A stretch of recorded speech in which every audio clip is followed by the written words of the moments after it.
Well, good morning. This is Barry Odell with the Church of Christ at Mammoth Spring Facebook page. It is Wednesday morning, November 17th, 2021, and we are ready for Ezekiel chapters 21 and 22. Glad to see everybody joining on this morning. Good morning, Donnell. Good morning, Brian, and others who are on the stream. I have connected it to the, hey, Connie, good to see you. I've connected this also to the Near Churches page, and so I know I typically have some viewers over there. And appreciate y'all being on today. As always, if you have any questions or comments while we're going through the study, feel free to use the comment section, and I will acknowledge them when I see them. All right, let's see here. Hey, Debbie. Good morning, Diana. All right, so we didn't start.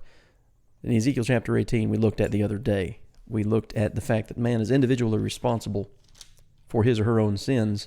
And what the nation of Israel had been doing was spreading this proverb, the fathers have eaten sour grapes and the children's teeth are set on edge. In other words, we find ourselves in this condition because of what everybody else did before us. Chapter 18 completely does away with that concept of we can blame our current situation on the sins of the past. And we talked about, good morning, Anna. We talked about the fact there's no doubt that there are consequences that follow a generation, let's say, but guilt, now that's a whole nother story. So Ezekiel 18 lays that out and does away with that proverb of, well, what our fathers did has put us here. God says, no, what you did put you here. And that doesn't mean the previous generation wasn't guilty of sin, but you can't blame your own personal sin and the consequences of your own personal sin on the preceding generations. So then chapter 18 does that. Then you get to chapter 19, and Israel is pictured, their captivity is pictured in a couple of different ways, and some specifics are given as to who it's referring to. Specifically, we talked about yesterday Jehoahaz and Jehoiakim, some of the final kings of the nation of Judah. And then chapter 20, God through Ezekiel laid out the historical nature of Israel's rebellion. So what we then have in chapters 21 and 22, good morning, Lyle, is what we're going to plan on covering today. What we have in chapters 21 and 22 is God's sword, chapter 21, is coming against the nation of Judah. Okay, Jerusalem, the capital. But then also the Ammonites are mentioned. And of course, Ammon is connected to Israel historically. Let me see if I can find the passage here real quick, make sure I give you the right reference.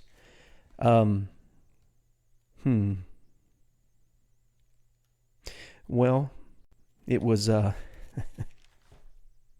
have to give me a minute here. This is after Lot escaped Sodom.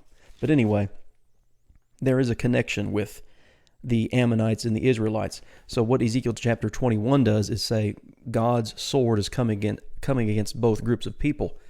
And the word sword is used 17 times in Ezekiel chapter 21. And the sword is Babylon. All right.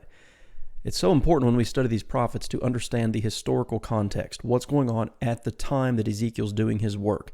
Like we said yesterday, we're looking about 589 BC, so within 3 to 4 years from Ezekiel's day at that time.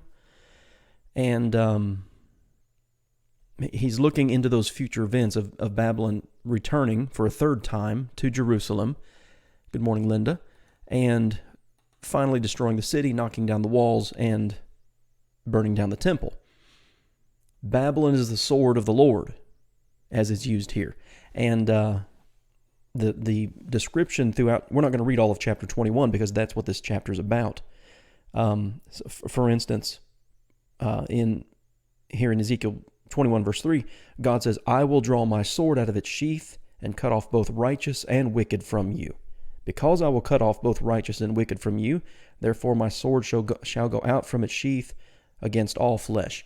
Everybody's going to suffer, okay, when Nebuchadnezzar comes against Jerusalem. Good morning, Sheila. Good to see you. The righteous as well as the unrighteous are going to suffer. And I've talked about that to some extent. Ezekiel himself is in Babylonian captivity. Daniel, Hananiah, Mishael, and Azariah, they're in Babylonian captivity. They are suffering, just like the unrighteous people were suffering. So again, throughout this chapter, well, like down in verse 9, thus says the Lord, a sword is sharpened and also polished. God is ready for battle. And the reason we know that this is talking about the king of Babylon, that God is going, and that's so interesting, and we see this throughout the Old Testament prophets, is that God has used, Babylon being just one throughout history, an ungodly group of people to judge his own people who have become ungodly. We learn a lot in the prophets of how God deals with not only individuals, but like Ezekiel 18 talks about, but also with nations.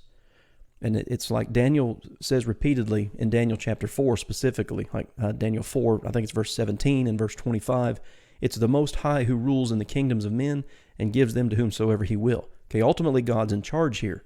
He'll let man go his own way. He'll let a nation go its own way. But eventually God will act. And that's what we have here in Ezekiel 21. And like I said, beginning in verse 18, we learn who this sword of the Lord is, this instrument of punishment, of death, suffering, captivity. It's Babylon, but ultimately it's the hand of God behind it. All right. So look at Ezekiel 21, beginning in verse 18. The word of the Lord came to me again, saying, and son of man, appoint for yourself 2 ways for the sword of the king of Babylon to go. So it's like Nebuchadnezzar's pictured as if he were at the forks of a road and he can go one way or the other. Well, ultimately, he's going to go both ways. But he's going to come up against Jerusalem first, it appears, and he's going to consult different things. You will notice here he can go up to Rabbah of the Ammonites and to Judah into fortified Jerusalem. For the king of Babylon stands at the parting of the road, and he's going to consult his divinations. All right, he's going to, hey, good morning, Barry and Glenda. Good to see you guys. He's going to shake the quiver and pull out an arrow. And so it's kind of interesting when you look at that. He has a decision to make. Okay, which way am I going to go first? Nebuchadnezzar's, again, at this fork of the road. Where am I going to go first? And so the literature used, the example used here is in verse 21. He shakes the arrows, he consults the images, he looks at the liver.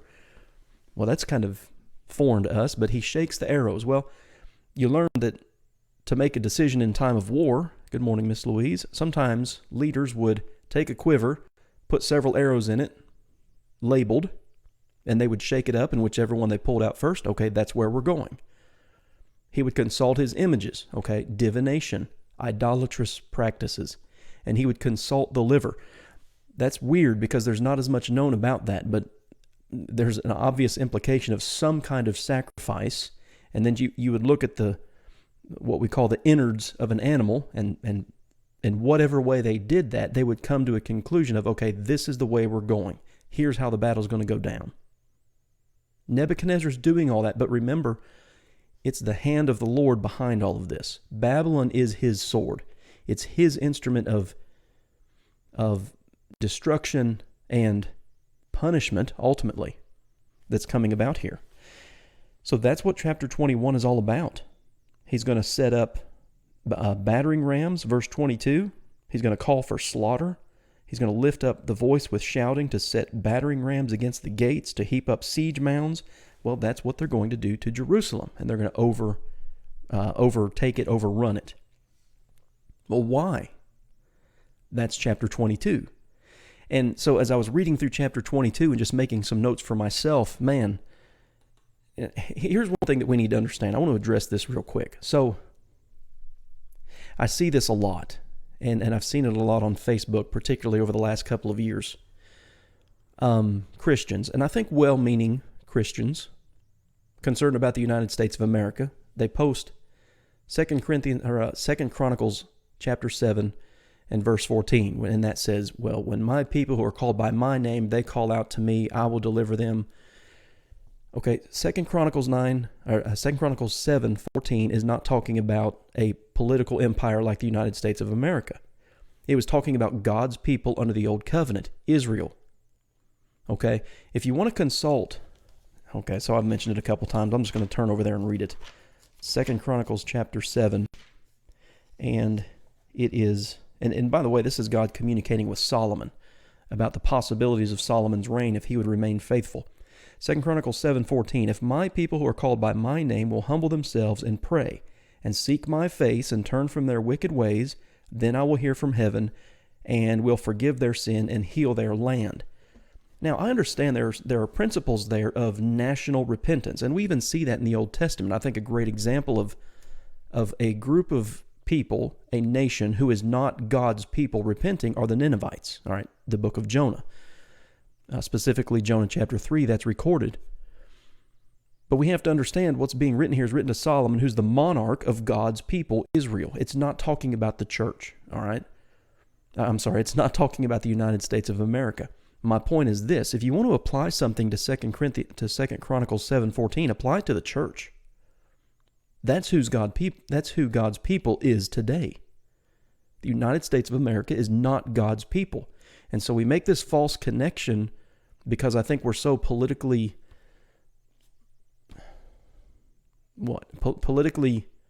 minded, I guess, that we can't separate, I'm an American and I'm a Christian, therefore America's a Christian nation. That's not how it works. Okay, that's using 2 Chronicles 7:14 in that way is a prime example of pulling verses out of their context. Israel was God's people, and they needed to repent. And that's exactly what we're dealing with here throughout the book of Ezekiel. A sword is coming from Babylon. Ultimately, it's the hand of God behind it. Well, why is the sword coming?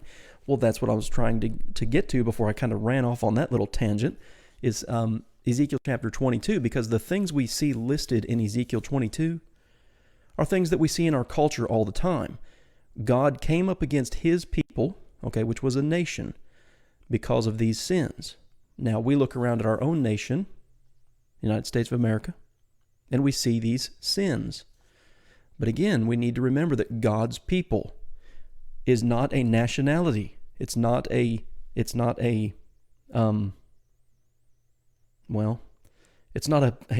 bordered piece of land somewhere that's inhabited by a certain group of people.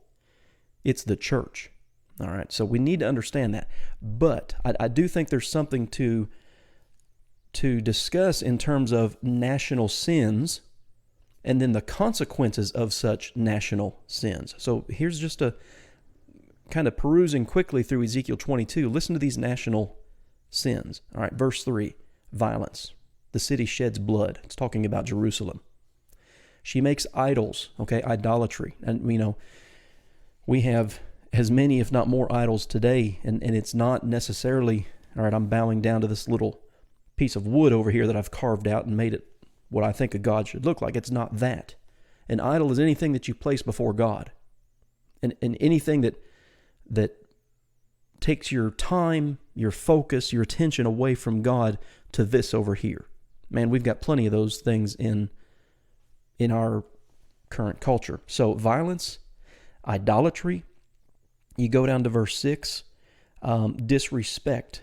Okay, specifically, you have made light of your father and mother. The law of Moses is very specific on that. Honor your father and mother, that it may be well with you and you may live long upon the land. All right, that's one of the 10 commandments. Well, they didn't do that. They've oppressed the stranger. You've mistreated the fatherless and the widow. You've despised my holy things. So again, that we can see the parallels in our own world. But here's the thing, that's not new, okay? This Ezekiel's writing 600 years before the birth of Christ, which makes it about 2,600 years before us. And he saw the same things, we see the same things that he saw then. This is not new. These behaviors, these patterns are not new in society. So you've got violence, idolatry, disrespect, oppression, neglect, calling holy things unholy. All right. He goes further to describe their idolatry here in verse 9. In you are men who slander to cause bloodshed, and you are those who eat on the mountains. Okay, that's a reference to the high places of idolatry. Well, there's idolatry again. Verse 11, one commits abomination with his neighbor's wife. Another lewdly defiles his daughter-in-law. You've got incest, sexual perversion. All right, that's nothing new. People take bribes, verse 12. You take usury and increase. Okay, usury in the Old Testament is the idea of interest. The Israelites were forbidden to make a loan to one of their brothers who was poor and then charge him interest. Well, they were doing that. All right, they'd turned themselves into some kind of financial institution where they were making a profit off of helping somebody out. So you have all of these sins in Ezekiel 22, 1 through 12. Here's why the sword, Ezekiel 21, of Babylon, behind which is God's hand, God's activity, this is why it's coming. Behold, 22:13. I beat my fists at the dishonest profit which you have made, and at the bloodshed which has been in your midst. Can your heart endure, or can your hands remain strong in the days when I shall deal with you? Well, that question answers itself. Can you man up against God when he comes in judgment? Well, the unquestionable answer to that is absolutely not. You will not survive. So again, the sword's coming, and here are the specific reasons as to why it is coming. Then beginning in Ezekiel 22 and verse 17, we read about this idea of a furnace. Okay, and the picture is here of metal being purified. This dross is being burned off, so you dig up metal out of the ground, and it doesn't come out always as a pure nugget or stone or something like that. A lot of times it has to be melted down, and all the impurities that are mixed in with it have to be melted off. And once that process is done, you have the pure and valuable mineral that's left behind. And so Israel is pictured as dross. Okay, it's the worthless stuff that's burned off in fire. And that's the picture of judgment here. And so Ezekiel 22, 17 through 22 talks about that. God's people are described as worthless material that's burned off in a hot fire. So to whom does that apply? Okay, that's the question. Who are we talking about here? All right, is it just a certain class of people that are going to face the sword of Babylon and who are going to be burned off as dross because of their wicked deeds? Well, look at this. Ezekiel 22, beginning in verse 25, you've got the prophets. Verse 26, you have the priests. Verse 27, you have the princes, which that would be like your political class. Verse 28, again, you have the prophets. And then verse 29, the people of the land have used oppression. Every class of person, as we typically classify people, all right, the religious, the prophets and priests, the religious, the political class, the princes, and then the people of the land, all right, your citizenry. Every class of human in the nation of Israel has, as he says here in verse 29, you've used oppression, committed robbery, mistreated the poor and needy, and they wrongfully oppressed the stranger. Nobody's exempt from the coming judgment that's going to be dealt by the hand of Babylon. So look at this, Ezekiel 22:30. And this is an amazing passage to me, and so much to pull from this one verse. So I sought for a man among them, all right, among all classes of people, who would make a wall, all right, a wall, symbol of strength and protection, okay, and stand in the gap before me on behalf of the land that I should not destroy it, but I found none. Think about that. He couldn't find anybody. I think when I was reading that, I think of like when God had determined to destroy Sodom and Gomorrah. Remember, Abraham's intercession was, listen, if we can find 50, all right, 45, well, let's how about 5? How about 10 or 5? He couldn't find it in Sodom and Gomorrah. He couldn't even find it among his own people here. Their constant rejection of his word, of his prophets, historically, violently, it's done. Okay, God's long suffering has come to an end, and there's at this point there's no turning back, and so judgment's coming. I couldn't find one person from any class of people to stand up and fill in this gap. Okay, this breach in the wall, and it's too late. Hold on just a second.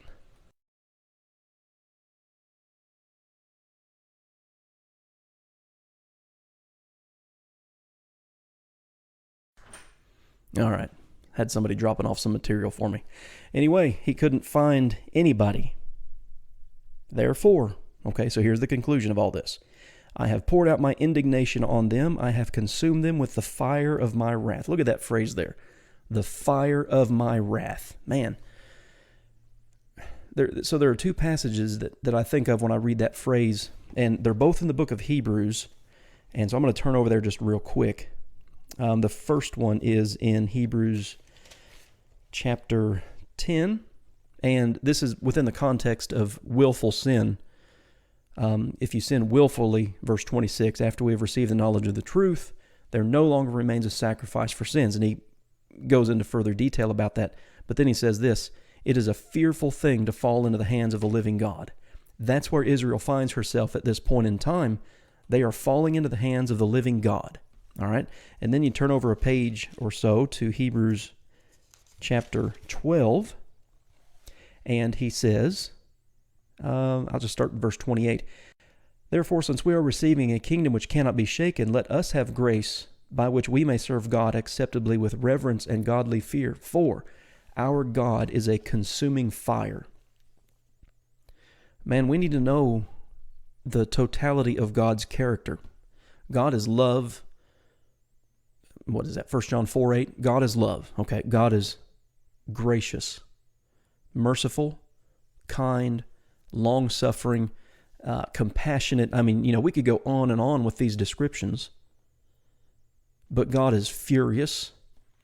It's like the psalmist says, God is angry with the wicked every day. He's a God who is just. He is a God who is severe, Romans 11:22. You've got to know both sides of the coin of the character of God.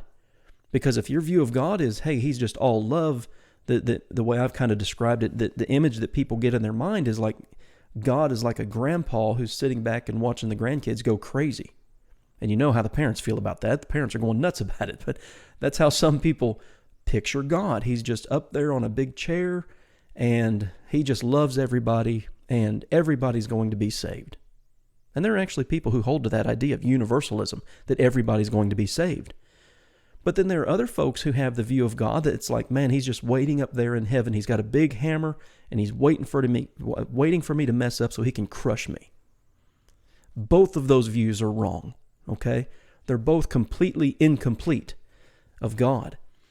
God has been pleading with his people. I mean, one of the questions that we read, what was it, chapter 3 or maybe it's chapter 18, he said, do I have any pleasure that the wicked should die? Well, of course not. So you've got to see, you have to understand both sides of God's character. He is love, absolutely, and patient and kind, but he is severe. He is a consuming fire. That's something to think about, isn't it? Well, that's where Israel is. Chapter 21, the sword of the Lord is Babylon, and they're coming for battle. And chapter 22, here's why. It's been a sinful nation, and God couldn't find anybody to stand in the gap and be a man. I'd say in the Lord's church today, we need men who will be men, who will stand up and do what God would have them to do, and not specifically necessarily just the gender, male. We need people of God who will stand up, be strong, and do what's right, and not compromise. So I picked that up here from Ezekiel 22. Connie says, makes you wonder how long he will suffer with us. It does. It really does. Because we have so many accounts throughout the biblical text of God's long suffering coming to an end. And so we don't know exactly when, but it does. Diana says, I'm so thankful for his love and especially his long suffering. He's being so patient with us here, so many who are lost. And man, we ought to be thankful for that. I mean, he is a gracious and merciful and kind God. There's no question about that. But just as he is that, he is also the other. And we should appreciate it all and live according. That's what I try to tell folks. Okay, what does it mean to fear God? All right, fear God and keep his commandments. This is what it means to fear God. You know who he is and you know how he operates. and therefore you hold him in the proper esteem based on that. All right, based on what we have revealed of his character in his word, we know how he is, we know who he is, how he acts, and even how he feels. So we serve him accordingly. That's what it means to fear God and keep his commandments. All right, guys, that's Ezekiel chapters 21 and 22. Appreciate y'all being on here today. I don't see any further questions or comments on either page here, but I appreciate the ones that we have addressed. As always, if you have somebody who'd like to do these studies who doesn't do Facebook, send them over to our YouTube channel. All of this content is uploaded there. I was checking our YouTube channel the other day, and we've got like 620-something videos on our YouTube channel. All of that's accessible. You don't have to have an account, for YouTube, but you can, if you do have a Gmail account, you automatically are in YouTube, and you can comment and question on each individual video on our YouTube channel. So that's an option there too. All right, guys, thanks again for being here. I appreciate it, and hope to see you back here tomorrow at 11 o'clock.